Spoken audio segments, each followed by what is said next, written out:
أعوذ بالله من الشيطان الرجيم. بسم الله الرحمن الرحيم. إن الذين يخشون ربهم بالغيب لهم مغفرة وأجر كبير.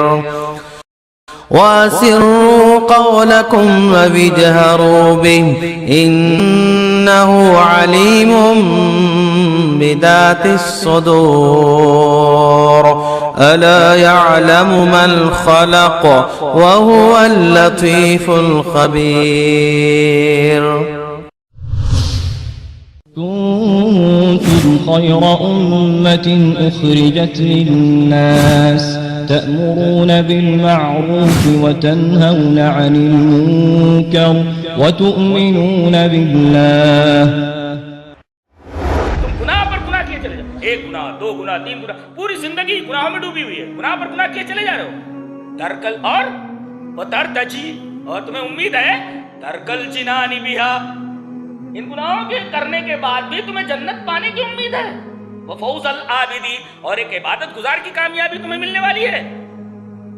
وَنَسِيتَ أَنَّ اللَّهَ أَخْرَجَ آدَمَ، اور یہ بات بھول گئے کہ تمہارے باپ کو، آدم کو، اخرج، اللہ نے نکال دیا تھا، منہا الی الدنیا بذنب واحد، اللہ تعالیٰ نے جنت سے تمہارے باپ کو ایک گناہ کی وجہ سے نکال دیا تھا. وہ جنت میں تھے، ایک گناہ کی وجہ سے باہر نکال دیا. تم باہر ہو بہت سارے گناہوں کی وجہ سے جنت میں چلے جاؤ گے. ایک عجیب و غریب بات ہے. الحمد لله نحمده ونستعينه ونستغفره ونعوذ بالله من شرور انفسنا ومن سيئات اعمالنا من يهده الله فلا مضل له ومن يضلل فلا هادي له واشهد ان لا اله الا الله وحده لا شريك له واشهد ان محمدا عبده ورسوله. يا أيها الذين آمنوا اتقوا الله حق تقاته ولا تموتن إلا وأنتم مسلمون. يا أيها الناس اتقوا ربكم الذي خلقكم من نفس واحدة وخلق منها زوجها وبث منهما رجالا كثيرا ونساء واتقوا الله الذي تساءلون به والأرحام إن الله كان عليكم رقيبا. يا أيها الذين آمنوا اتقوا الله وقولوا قولا سديدا يصلح لكم أعمالكم ويغفر لكم ذنوبكم ومن يطع الله ورسوله فقد فاز فوزا عظيما. أما بعد فإن خير الحديث كتاب الله وخير الهدي هدي محمد صلى الله عليه وسلم وشر الأمور محدثاتها وكل محدثة بدعة وكل بدعة ضلالة الضلالة في النار. أعوذ بالله من الشيطان الرجيم. بسم الله الرحمن الرحيم. وأنه هو أضحك وأبكى.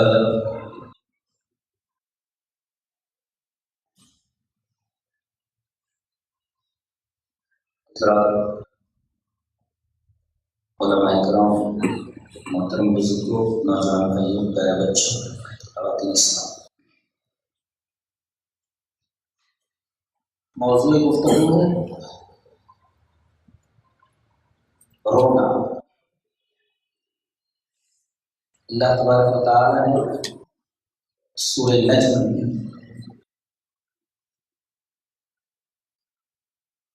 ایک آیت نازل فرمائی ہے جس کو میں نے قرآن مسلمہ کے بتایا. وَأَنَّهُ هُوَ أَضْحَكَ وَأَبْكَى، ترجمہ یہ ہے وہی ہنساتا ہے وہی رلاتا ہے.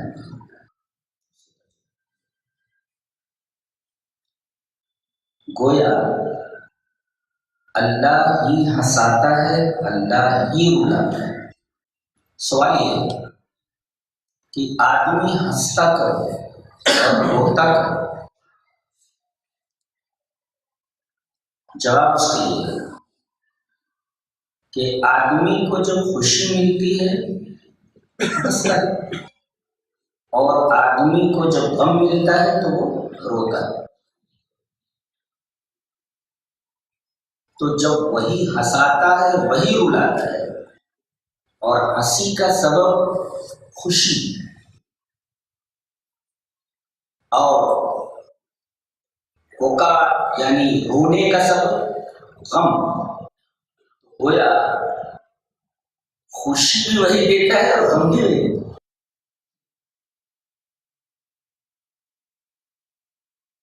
خوشی اسی طرح سے، غم اسی طرح سے۔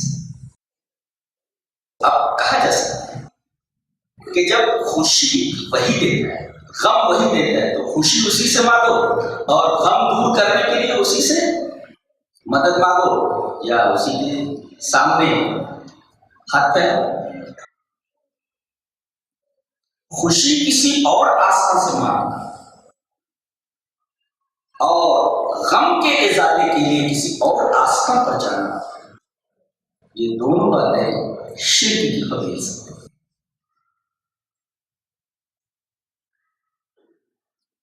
آئیے اس بات کو پروف کرنے کے لیے حدیث پاک دیکھیں۔ حدیث اسی طرح وعن ابن عباس رضی اللہ تعالی عنہما قال كنت خلف النبي صلی اللہ علیہ وسلم يوما فقال يا غلام إني أعلمك كلمات احفظ الله يحفظك احفظ الله تجده تجاهك واعلم أن الأمة لو اجتمعت على أن ينفعوك بشيء لم ينفعوك إلا بشيء قد كتبه الله لك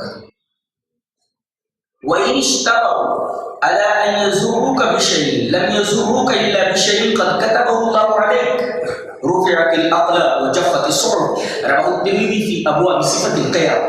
حضرت امام ترمذی رحمہ اللہ ترمذی شریف میں ابواب صفت القیامہ کہتے ہیں ایک بار اسی طرح ہے، اور راوی جیسا کہ معلوم حضرت عبداللہ بن عباس رضی اللہ تعالیٰ چھوٹے نبی کریم صلی اللہ علیہ وسلم کے پیچھے گدھے پر بیٹھے، گدھا جا رہا اور حضرت ابن عباس پیچھے بیٹھے۔ اچانک نبی کریم صلی اللہ علیہ وسلم نے فرمایا یا غلام اے بچے انی اعلمک کلمات، میں تجھ سے چند باتیں بتانا چاہ رہا ہوں، چند باتیں سکھانا چاہ رہا ہوں، سیکھے گا؟ یا غلام انی اعلمک کلمات، بچے نبی کریم صلی اللہ علیہ وسلم بچپن ہی سے بچوں کا جو ذہن بنانا چاہ رہے تھے وہ یہ تھا کہ بچوں کے دلوں میں اللہ تبارک و تعالیٰ کی محبت، اس کا ڈر اور اس کے رسول سے محبت بھری ہوئی۔ اور آج ہم بچوں کو سب کچھ سکھاتے ہیں، کتنی تکلیفیں ان کے پیچھے ہم اٹھاتے ہیں، ساری چیزیں سکھاتے ہیں، ہم ڈاکٹر بناتے ہیں، انجینئر بناتے ہیں، کیا کیا نہیں بناتے، صرف ایک چیز نہیں سکھاتے، اللہ تبارک و تعالیٰ کی محبت، اس کا خوف اور اس کے رسول سے محبت۔ ساری پریشانیوں کا سبب تو یہی ہے، پوری دنیا میں آج جہاں بھی مسلمان پریشان ہیں، بنیادی وجہ یہ ہے کہ اللہ تبارک و تعالیٰ سے ہمارا جو ربط ہونا چاہیے تھا وہ ربط ڈھیلا ہو گیا ہے، کمزور ہو گیا ہے۔ ایک ہوتا ہے ختم ہو جانا، ایک ہوتا ہے ڈھیلا ہو جانا۔ دونوں کا مطلب بتاتا ہوں۔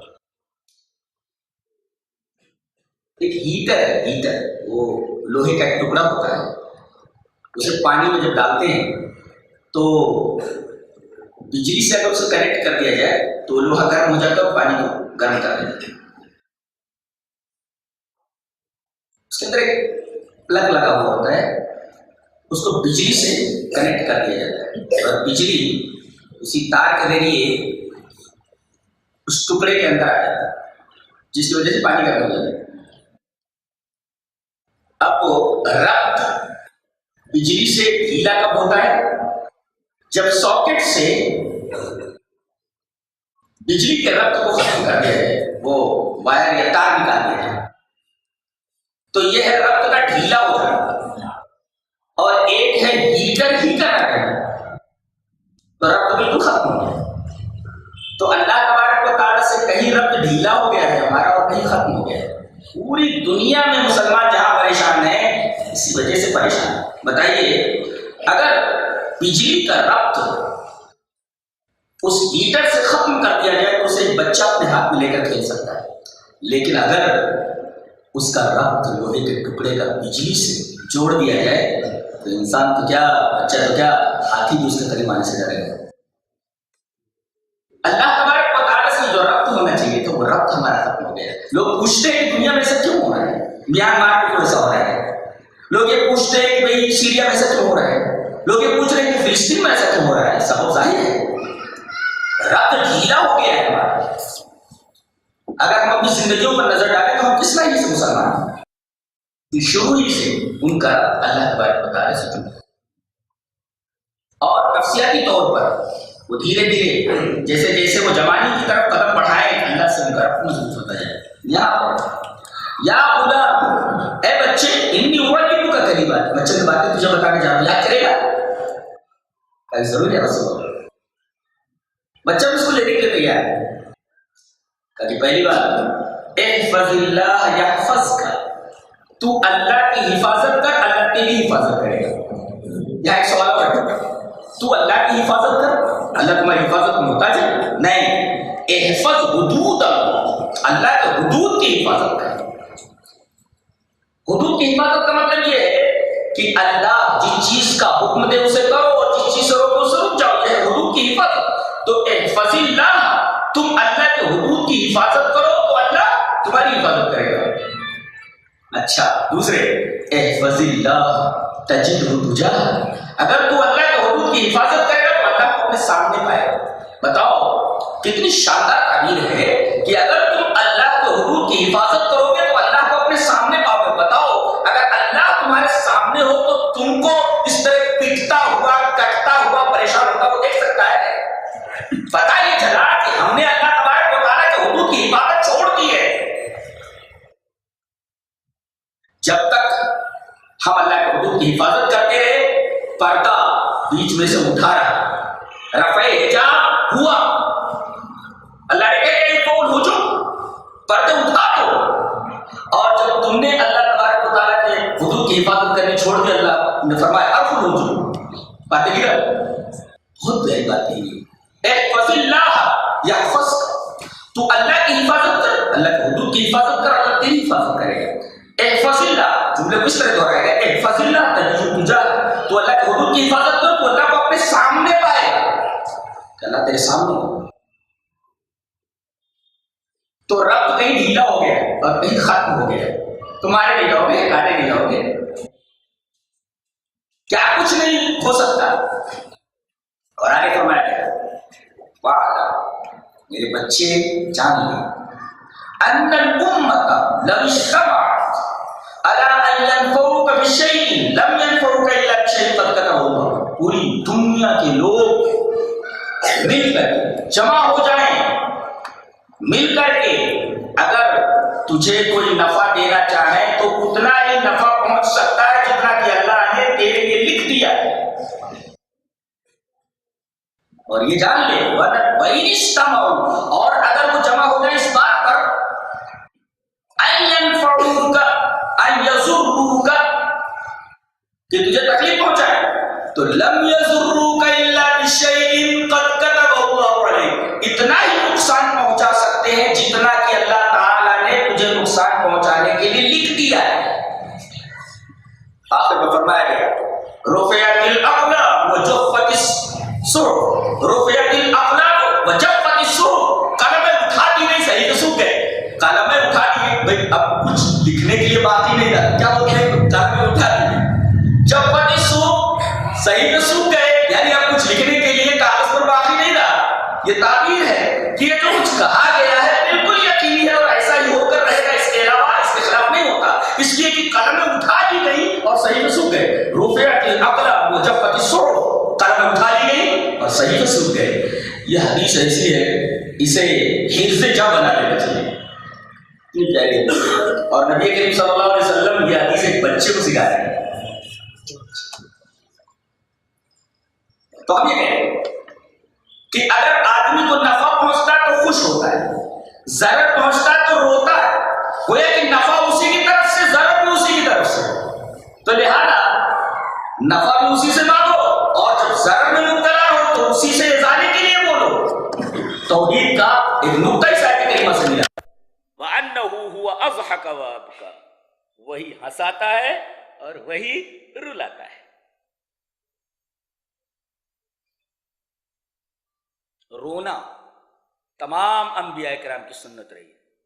تمام انبیاء روتے تھے. میں یہ کہتا ہوں انہیں کون سی اتنی بڑی پریشانی تھی؟ کیوں روتے تھے؟ کیوں روتے تھے؟ کبھی اللہ تبارک و تعالیٰ کی محبت میں اور کبھی اپنے امتیوں کی حالت دیکھ کر کے. تو پہلے یہ ثابت کر لیں کہ تمام انبیاء کرام روتے تھے. دلیل آیت کریمہ اولئک الذین انعم اللہ علیہم من النبیین من ذریۃ آدم وممن حملنا مع نوح ومن ذریۃ ابراہیم واسرائیل وممن ہدینا واجتبینا اذا تتلی علیہم آیات الرحمن خروا سجدا وبکیا. اس آیت کریمہ میں یہ بتایا گیا کہ اللہ تبارک و تعالیٰ نے جن نبیوں کے اوپر اپنے انعامات کی بوچھار کی، جن کے اوپر اپنے انعامات کی بارشیں کی، ان کی حالت یہ تھی. کون لوگ تھے؟ نوح کی ذریت ہے، ابراہیم کی ذریت ہے، ابراہیم کی ذریت ہے.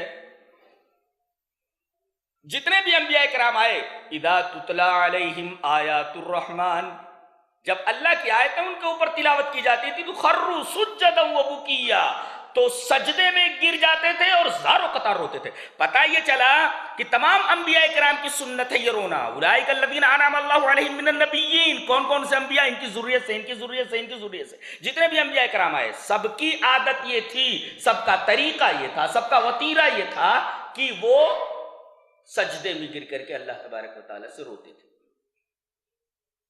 تو تمام انبیاء کرام کی سنت ہے.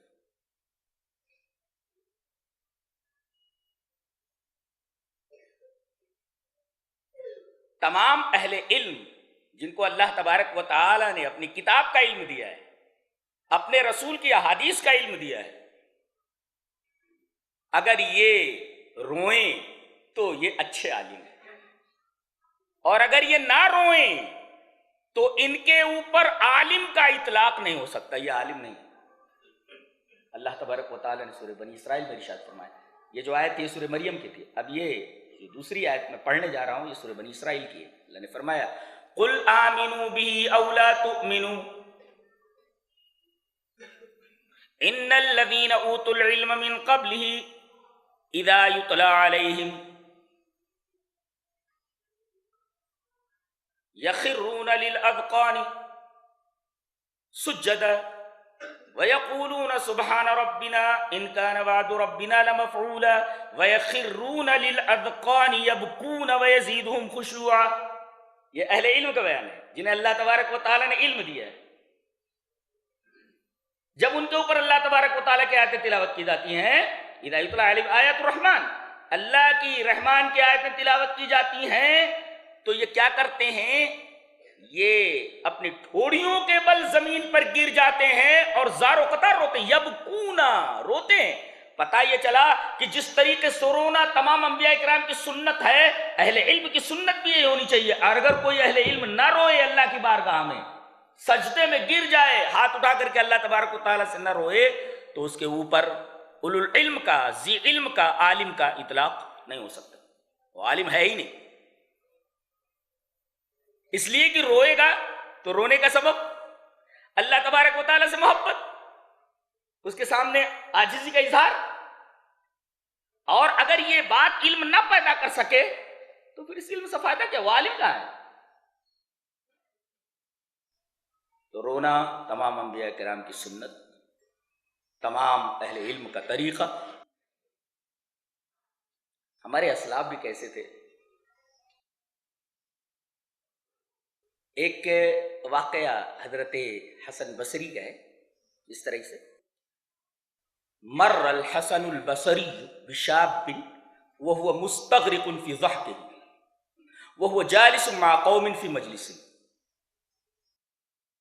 فقال الحسن يا فتى هل مررت على الصراط؟ قال لا. قال فهل تدري إلى الجنة تسير أم إلى النار؟ قال لا. قال فما هذا الضحك؟ فما روی بعدها ضاحکا. یہ پورا واقعہ ہے. حضرت حسن بصری ایک راستے سے گزرے، دیکھا کہ ایک نوجوان ایک مجلس میں بیٹھا ہوا ہے اور زور زور سے ہنس رہا ہے، وہ مستغرق فی ضحکہ، زور زور سے ہنس رہا ہے، اور مجلس والے بھی ہنس رہے ہیں۔ جیسے آج چند لڑکے وہ موبائل لے کر کے بیٹھ جاتے ہیں اور کوئی کمنٹ دیکھتے ہیں یا کوئی تصویر دیکھتے ہیں تو خود ہنستے ہیں، دوسروں کو ہنساتے ہیں۔ ایسے ہی ایک مجلس تھی، وہ ہنس رہا تھا اور مجلس والوں کو ہنسا رہا تھا۔ حضرت حسن بصری رک گئے، کہا کہ یا فتح، اے نوجوان، ایک بات پوچھنا چاہتا ہوں۔ ہاں پوچھیے پوچھیے جناب پوچھیے۔ کہا کہ حل مررت علی الصراط، پل صراط سے کبھی گزرے ہو؟ یہ تو سناٹے میں آ گیا۔ حل مررت علی الصراط، پل صراط سے گزر چکے؟ بولے نہیں۔ کہا کہ فہل تدری الی الجنت تصیر ام الی النار، کیا تجھے معلوم ہے کہ تو جنت میں جانے والا ہے یا جہنم میں؟ قال لا، نہیں۔ قال فما ھذا الضحك، یہ زور زور سے کیوں ہنس رہا ہے؟ کہتے ہیں کہ اس کے بعد فما روبی بعدها ضاحكا، اس نوجوان کو کبھی ہنستے ہوئے نہیں دیکھا گیا۔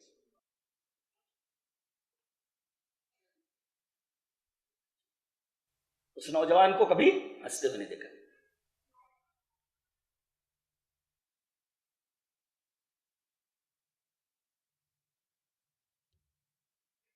رونا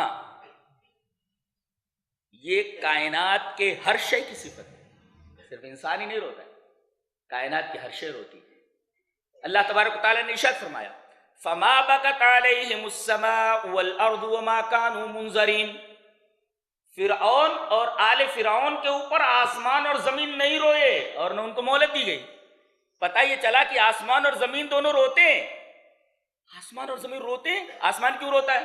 اس کی توجیہ مفسرین نے یہ کی ہے کہ آدمی کے لیے آسمان میں دروازہ ہے جسے اس کے اعمال چڑھتے ہیں، اچھا عمل کرتا ہے تو یہ اچھا عمل اللہ کی طرف جاتا ہے، تو جس دروازے سے اچھا عمل جاتا ہے دروازہ بہت خوش ہوتا ہے، اور جب وہ آدمی مر جاتا ہے تو وہ دروازہ بند کر دیا جاتا ہے، تو دروازہ روتا ہے۔ فما بکت علیہم السماء والارض وما كانوا منظرین، آسمان اور زمین نہیں روئے۔ سورۃ دخان کی آیت ہے کہ آسمان اور زمین فرعون اور آل فرعون کے اوپر نہیں روئے۔ اس آیت کریمہ سے ایک نکتہ مستفاد ہوا کہ کچھ لوگ زمین کے بوجھ ہوتے ہیں، جہاں یہ رہتے ہیں اس جگہ کی گلی، مکان، پیڑ، یہاں تک کہ پورا شہر اسے پریشان رہتا ہے، یہ حالت پر روتا ہے، اسے پریشان ہو کر کے روتا ہے۔ دلیل یہ حدیث پاک وعن ابی قتادہ ابن ربعی وعن ابی قتادہ ابن ربعی الانصاری انه كان يحدث ان رسول الله صلی اللہ علیہ وسلم مر علیہ بجنازۃ فقال مستریح ومستراح منه، قالوا یا رسول اللہ ما المستریح والمستراح منه؟ قال العبد المؤمن يستريح من نسب الدنيا وأذاها إلى رحمة الله، والعبد الفاجر يستريح منه العباد والبلاد والشجر والدواب۔ رواه البخاری فی کتاب الرقاق۔ حضرت امام بخاری رحمہ اللہ بخاری شریف کے اندر یہ روایت اسی طرح لائے ہیں کتاب الرقاق کے اندر۔ راوی حضرت ابو قتادہ ابن ربیع الانصاری، وہ کہتے ہیں کہ نبی کریم صلی اللہ علیہ وسلم کے پاس سے ایک جنازہ گزرا، مر علیہ بجنازۃ، ایک جنازہ آپ کے پاس سے گزرا تو آپ نے فرمایا یا تو یہ مستریح ہے یا مستراح منہ ہے۔ آپ نے ایک ٹرمینالوجی استعمال کی۔ صحابہ کرام نے پوچھا کہ اللہ کے رسول یہ جو دو ٹرمینالوجیز ہیں مستریح اور مستراح منہ، اس کا کیا مطلب ہے؟ مل مستریح والمستراح منہ۔ ایک نقطہ یہ بھی ملا، بعض لوگ حدیث کا انکار کرتے ہیں، وہ کہتے ہیں کہ ہمیں قرآن ہمارے لیے کافی ہے، ہم عربی زبان سے قرآن کو سمجھ لیں گے، حدیث کی ہمیں ضرورت نہیں ہے۔ یہاں دیکھیے اہل زبان یہ دو ٹرمینالوجیز ہیں اس کی وضاحت چاہ رہے ہیں۔ پتہ یہ چلا کہ ہر قدم پر ہم نبی کی اتباع کے محتاج ہیں، ہم نبی سے بے نیاز نہیں ہو سکتے۔ جب آپ نے کہا کہ یہ جو جنازہ جا رہا ہے یا تو مستریح ہے یا مستراح منہ ہے، تو صحابہ کرام نے پوچھا یا رسول اللہ مل مستریح والمستراح منہ، مستریح کس کو بولتے ہیں اور مستراح منہ کس کو بولتے ہیں؟ یہ آپ نے دو ٹرمینالوجی جو ٹرم استعمال کیا، کیا مطلب ہے؟ آپ نے فرمایا مستریح کا مطلب ہوتا ہے خود راحت پا جانے والا، خود راحت پا جانے والا، آرام پا جانے والا۔ کیا مطلب؟ کہ یستریح من نصب الدنیا واداها الی رحمت اللہ، کہ دنیا کی تکان سے اور اس کی تکلیف سے چھٹکارا پا جاتا ہے، راحت پا جاتا ہے اور اللہ کی رحمت میں پہنچ جاتا ہے. پتہ یہ چلا کہ دنیا صرف تکان کی جگہ ہے اور تکلیف کی جگہ ہے، اس کے علاوہ کچھ بھی نہیں ہے. کیا بات ہے، سبحان اللہ و بحمدہ، سبحان اللہ العظیم. قربان جائیے نبی کریم صلی اللہ علیہ وسلم کی اس قول پر، اس حدیث پر.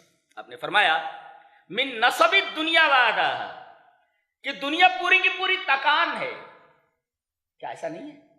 اللہ تبارک و تعالیٰ نے دنیا کی زندگی کو لہو سے تشبیہ دی ہے، لہو لعب سے. آپ نے دیکھا ہے کہ ایک بچہ ایک ندی کے کنارے یا ریت کے ڈھیر کے پاس وہ چھوٹے چھوٹے گھروں بناتا ہے، بڑی دیر تک بناتا رہتا ہے، اور اس کے بعد ہوا چلتی ہے، وہ گھروں مٹ جاتے ہیں، یا وہ خود جب چلنے لگتا ہے تو اسے مٹا کر کے اپنے گھر جاتا ہے.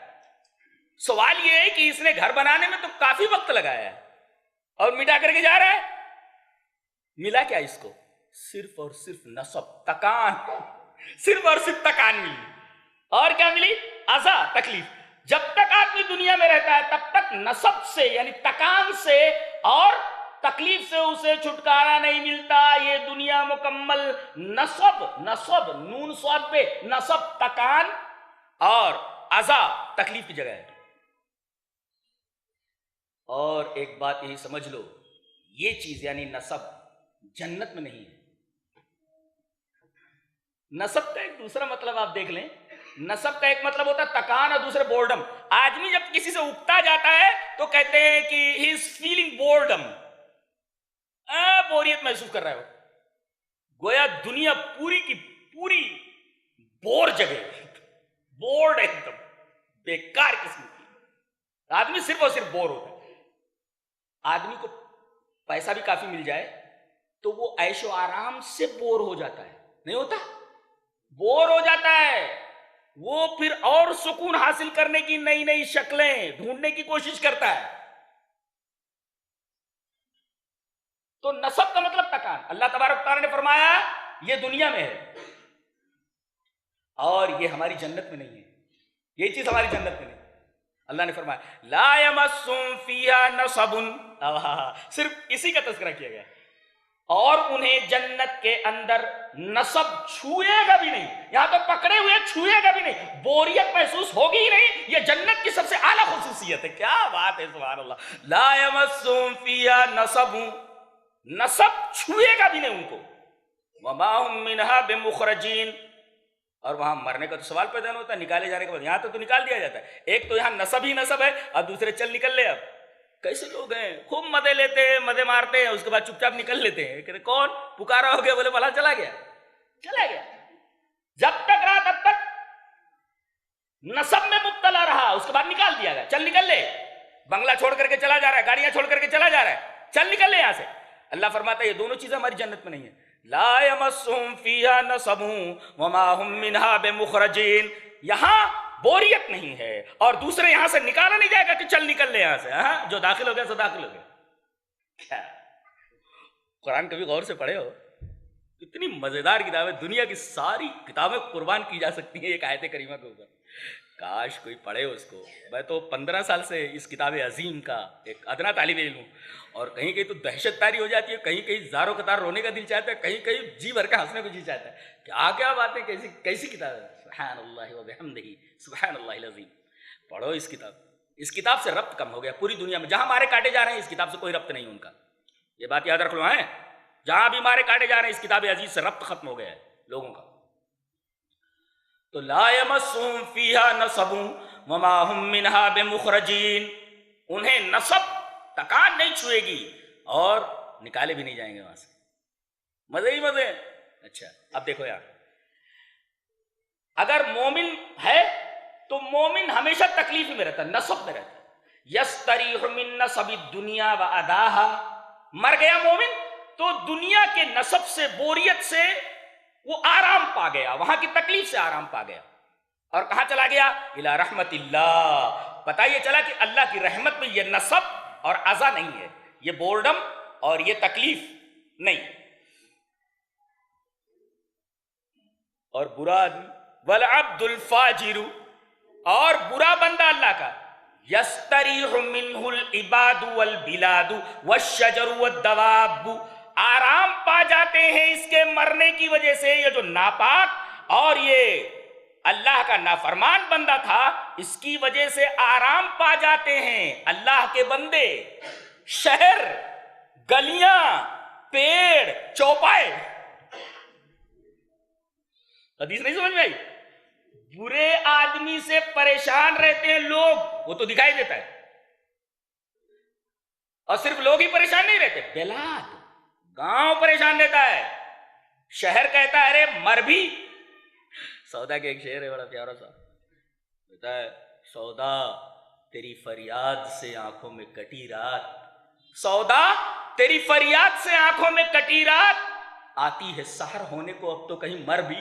تو کہتے ہیں محلے، گلیاں، اور ارے جا کر مرتا کیوں نہیں ہے بھائی، مر جا، آتی ہے سحر ہونے کو اب تو کہیں مر بھی. مر بھی کا بھی جواب نہیں، جا کر اب تو کہیں مر بھی. ارے جا مر جا. خسکم جہاں پاک.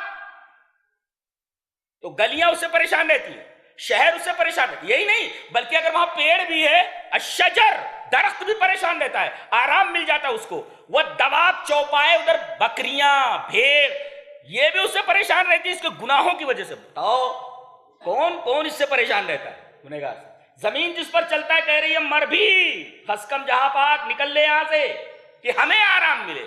تو والعبد الفاجر یستریح منہ العباد والبلاد والشجر والدواب، یہ سب کے سب اس سے آرام پا جاتے ہیں. تو جس سے آرام پا لیا گیا وہ مستریح منہ ہے، اور جو آرام پا گیا وہ مستریح ہے. مستریح عبد مومن ہے اور مستراح منہ عبد فاجر ہے.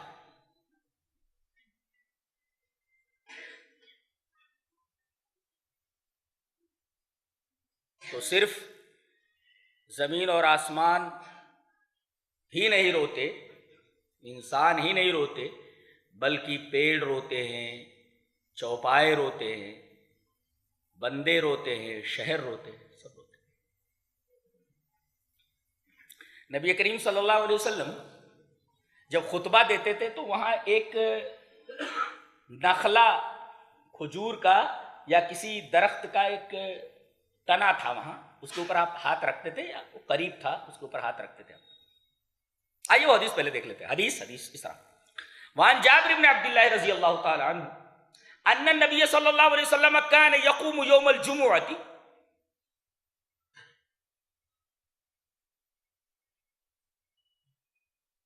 فقالت امرأة من الانصار او رجل یا رسول اللہ الا نجعل لك منبرا قال ان شئتم فجعلوا له منبرا فلما كان يوم الجمعة دفع إلى المنبر فصاحت النخلة سياح الصبي ثم نزل النبي صلى الله عليه وسلم فزموا إليه تئن أنين الصبي الذي يسكن قال كانت تبكي على ما كانت تسمع من الذكر عندها. رواه البخاری في کتاب المناقب. حضرت امام بخاری رحمہ اللہ اس حدیث کو ایسے کتاب المناقب کے اندر لائے. راوی جیسا کہ معلوم حضرت جابر بن عبداللہ ہے. پوری روایت میں نے پڑھ دی. حضرت جابر فرماتے ہیں کہ نبی کریم صلی اللہ علیہ وسلم ایک درخت کے پاس اسے کھڑے رہتے تھے. کان یقوم یوم الجمعۃ الی شجرۃ او نخلۃ، یہ روایت کے الفاظ ہے. ایک درخت کا کوئی تنا تھا یا اسی طریقے سے ایک کھجور کا تنا تھا، اس کے اوپر آپ ہاتھ رکھتے تھے. تو انصاری اور عورت ایک آئی یا کوئی صاحب آئے اور انہوں نے کہا یا رسول اللہ الا نجعل لک منبرا، کیا آپ کے لیے ہم ممبر نہ بنا دیں؟ تو قال ان شئتم، اگر چاہو تو بنا دو. انہوں نے ممبر بنا دیا، یا اس عورت نے بنا دیا، اس آدمی نے. فقالت امرأة من الانصار اور رجل، اس آدمی نے یا اس عورت نے بنا کر کے رکھ دیا. فلما كان يوم الجمعہ، جب جمعہ کا دن آیا اور آپ ممبر پر کھڑے ہوئے، جو یہ نیا بن کر کے آیا تھا تو وہ دور ہٹا دیا گیا تھا نا، دور ہٹا دیا گیا تھا وہ. اب جیسے ہی آپ نے خطبہ شروع کیا اس میں سے آواز نکلنے لگی رونے کی. فصاحت النخلۃ صیاح الصبی، اور کیسے روتے ہیں جیسے بچہ روتا ہے. صبی مینس بچہ، چائلڈ. فصاحت النخلۃ صیاح الصبی، وہ تنا کھجور کا وہ بچے کی طرح رونے لگا. نبی کریم صلی اللہ علیہ وسلم نے اس کا رونا جب سنا تو آپ ممبر سے اتر آئے. ثم نزل النبی صلی اللہ علیہ وسلم، نبی کریم صلی اللہ علیہ وسلم نیچے اترے. فضمہ الیہ، اس کو اپنے سینے سے لگا لیا. اور تئن انین الصبی، اے کرت ان یئن من اے کر کے رونا، اے ایسے جیسے بچے روتے ہیں تو اس کو انا یا انو بولتے ہیں عربی میں. تئنو انین الصبی، جیسے بچہ اون کر کے روتا ہے، بلک بلک کر کے روتا ہے، ایسے رونے لگا جب نبی کریم صلی اللہ علیہ وسلم نے اسے اپنے سینے سے لگایا. اور جب سینے سے لگایا تو اس نے رونا بند کر دیا. الذی کان یسکن، وہ سکون ہو گیا اس کو. پتہ یہ چلا کہ صرف آسمان اور زمین یا انسان، شجر، دواب، یہ سب نہیں روتے، بلکہ اس طریقے سے تنے بھی روتے ہیں. رونے کی وجہ ایک بتائی گئی، ایک تو نبی کی محبت، اور دوسرے نبی کی زبان مبارک سے جو وہ ذکر سنتا تھا اس کی وجہ سے، دور کر دینے کی وجہ سے وہ رو رہا تھا. جیسے کسی بچے کو جو آپ کے قریب رہتا ہو، جو آپ سے محبت کرتا ہو، اس کو دور کر دیا جائے تو رونے لگے ہو. جیسے قریب ہے وہ، اب اس کو دور کر دیا جائے، اس وجہ سے وہ رو رہا تھا. کانت تبکی علی ما کانت تسمع من الذکر عندها، نبی کریم صلی اللہ علیہ وسلم سے قریب سے ذکر سننے کی وجہ سے وہ خوش رہتا تھا، اور جب کو ہٹا دیا گیا تو رونے لگا. پتہ یہ چلا کہ جمعہ کے اندر جو خطبہ دیا جائے، خطبہ ذکر پر مشتمل ہونا چاہیے، قصے کہانیوں پر نہیں. تو فما بکت علیہم السماء والارض وما كانوا منظرین، آسمان اور زمین نہیں روئے.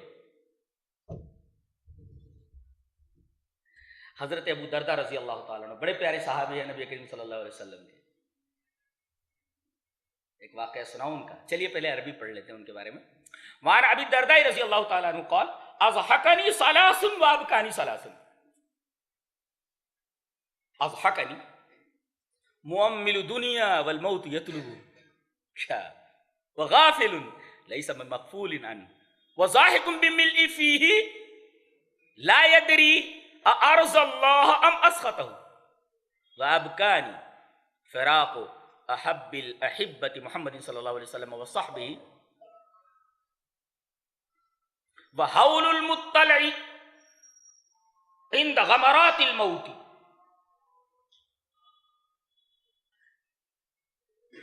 والوقوف بین یدی اللہ یوم تبدو السریرۃ علانیۃ الی الجنۃ ام الی النار. اللہ اکبر. حضرت ابو دردہ فرماتے ہیں کہ 3 چیز نے مجھے دنیا میں ہنسا دیا اور 3 چیز نے مجھے رلا دیا. کون فرما رہے؟ حضرت ابو دردہ. یہ کیسے لوگ تھے؟ یہ بکریوں کے چرانے والے، اونٹوں کے چرانے والے، یہ اتنے بڑے انسان بن گئے کہ ان کے اقوال کو کوٹ کیا جاتا ہے. جیسے بڑے بڑے فلاسفر اور بڑے بڑے لوگوں کے اقوال کوٹ کیے جاتے ہیں کہ کتنا اچھا قول ہے اس کا، کتنی اچھی بات کہی ہے. ہر صحابی اپنی جگہ پر ایک انجمن، اپنی ذات سے ایک انجمن. کہہ رہے ہیں کہ دنیا کی 3 باتوں نے مجھے ہنسا دیا، 3 باتوں نے مجھے رلا دیا. 3 باتوں پر بڑی ہنسی آتی ہے مجھے، اور 3 باتوں پہ رونا آیا. پہلی چیز جسے نے مجھے ہنسا دیا وہ ہے مؤمل دنیا والموت یطلب. آدمی دنیا کی طلب میں لگا ہوا ہے، دنیا میں لمبی لمبی آرزویں کر رہا ہے. اما لا یؤمل، تعمیل کا مطلب آرزویں کرنا. یہ بنا لیتا ہوں، وہ بنا لیتا ہوں، ایک دکان ہے دوسری بنا لیتا ہوں، تیسری بنا لیتا ہوں، ایسا کر دیتا ہوں ویسا. مؤمل دنیا، دنیا میں لمبی لمبی آرزویں کر رہا ہے. والموت یطلب، اور موت اس کی تلاش میں ہے، وارنٹ لیے ہوئے. ہنسا دیا مجھے کہ آدمی لمبی لمبی آرزویں کر رہا ہے، موت اس کی تلاش میں ہے. کدھر ہے تو؟ میں ہوں نا تیرے پیچھے. ہے اجل سر پر لیے تلوار ننگی ہر گھڑی، ایک دن تجھ پر بھی اس کا ہاتھ بچ جائے گا. چل تیری تلاش میں نکلی ہوئی ہے وہ. مؤمل دنیا، کتنی بڑی بات. اللہ، بس صحابہ بھی کیسے تھے. اس لیے کہ کس مدرسے سے پڑھا تھا اس سے اندازہ ہوتا ہے نا کتنے بڑے لوگ تھے. جیسا مدرسہ ہوتا ہے اس سے بڑے ایسے ایسے بچے نکلتے. ایک بات بولتا ہوں، ایک ٹوٹی سی مسجد ہے جس کی چھت جانتے ہیں کھجوروں کے پتوں کی اور دیوار مٹی کی ہے. بہت دنوں تک تو دروازہ نہیں تو کتے آتے تھے. اب دروازہ تھا ہی نہیں تو کتے آتے تھے، گھومتے رہتے. بہت دنوں تک اس میں دروازہ نہیں تھا. یہ مسجد نبوی کی بات کر رہا ہوں میں، یہ مسجد نبوی کی بات کر رہا ہوں، نبی کی مسجد کی بات کر رہا ہوں. اور ستون کیسے؟ کھجور کے درختوں کے پلر ہیں، ان کا جو تنا ہے وہ پلر کے طور پر استعمال کیا گیا.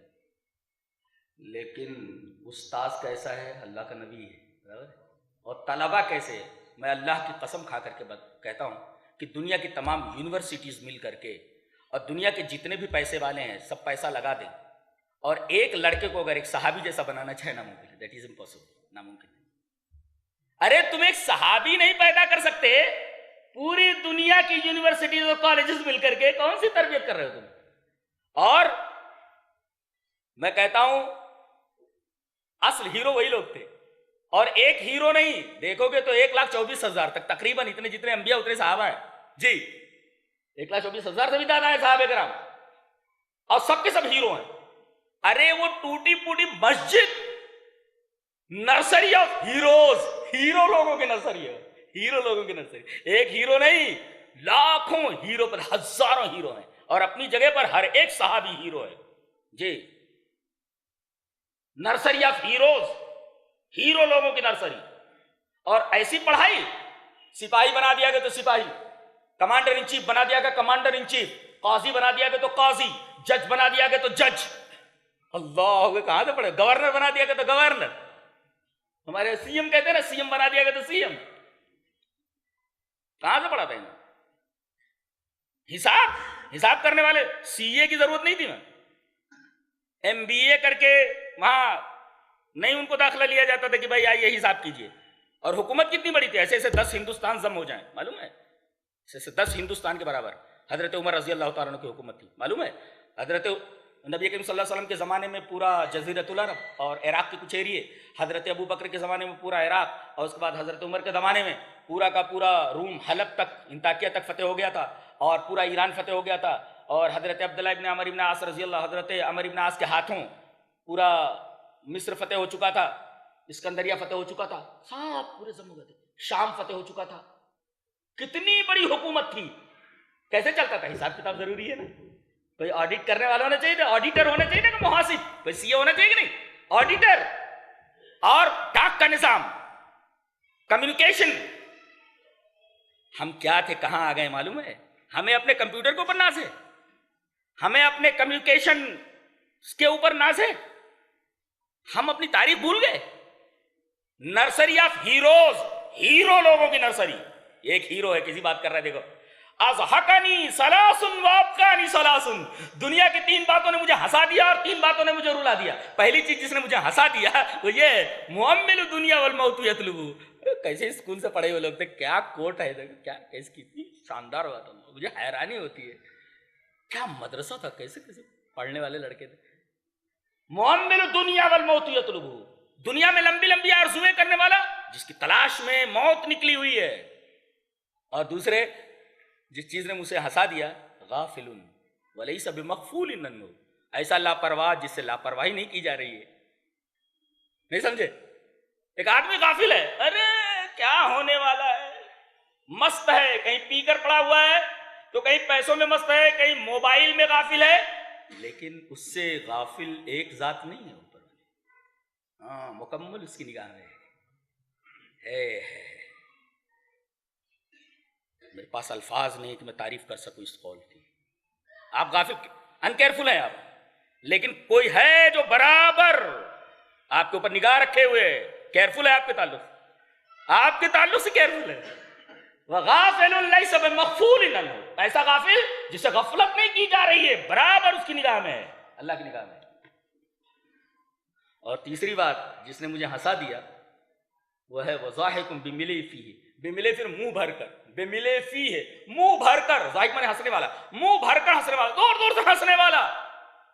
فَلَا يَدْرِي أَإِلَى الْجَنَّةِ أَمْ إِلَى النَّارِ, اسے معلوم نہیں کہ اسے جنت میں جانا ہے یا جہنم میں جانا ہے, پھر بھی ہنس رہا ہے.